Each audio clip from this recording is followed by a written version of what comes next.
The conversations we avoid are exactly the conversations we need to have. Sex in general in our culture is such a taboo that even if you don't have a disability, there's a great deal of discomfort talking about it. When you do have a disability, it is so important that that conversation be started, that people know where to go to find out how it's possible. I think what stops people is that they get afraid that they're not going to say things right, or they're not going to know exactly how to put it. And my advice is just start the conversation. Just talk. We don't have to be perfect, we just have to be curious about each other.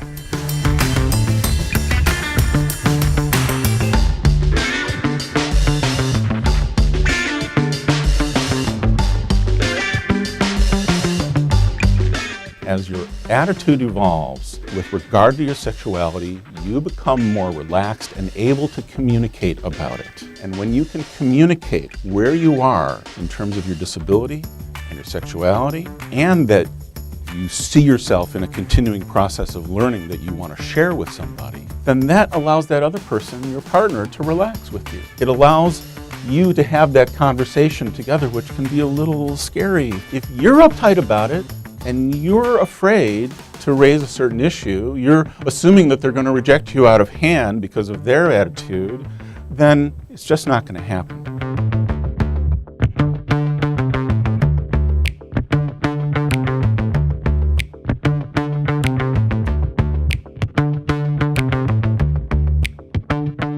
It's funny how when you have a disability, it kind of gives people a carte blanche to ask the most inappropriate and personal questions immediately. Can you have kids? Can you have sex? What's it like going to the bathroom? Hi, I'm Dan, have we met? Got to be ready for that.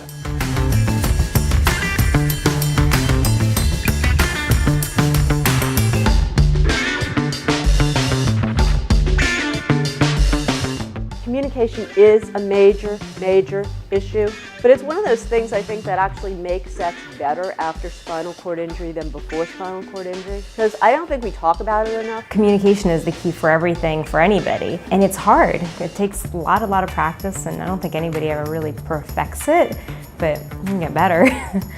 You just have to communicate with your partner, especially if it's a new person in your life that you're gonna be sexual with. Try to talk it out, explain what you can do, what you can't do, how is it gonna be, what you're comfortable with, what you're not comfortable with. I know for a fact that I'm always teaching people things because I just want to take away the awkwardness and just go straight and just tell them, what to do.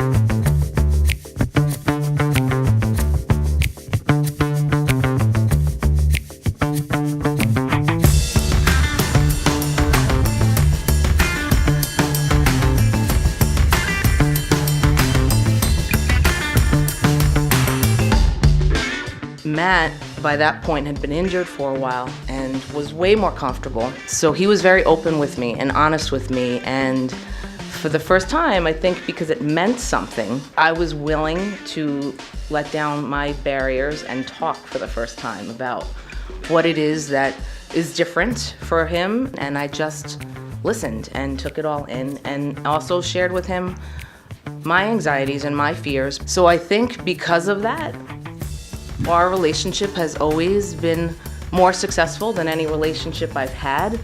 And maybe part of that is because he is in a wheelchair, because I don't think I would have been as open to communication. In all my prior relationships, it didn't force me to go beyond my comfort zone. When people connect, when they share interests, they share values, they create community with themselves, they're a good team, they partner together, they problem solve together, they know they can count on each other. All of these aspects of what makes relationship good and strong and precious and meaningful and valuable in both of your lives. The question of whether you walk or not, the question of whether you feel something at a certain level of intensity and orgasm suddenly falls in proportion to the rest.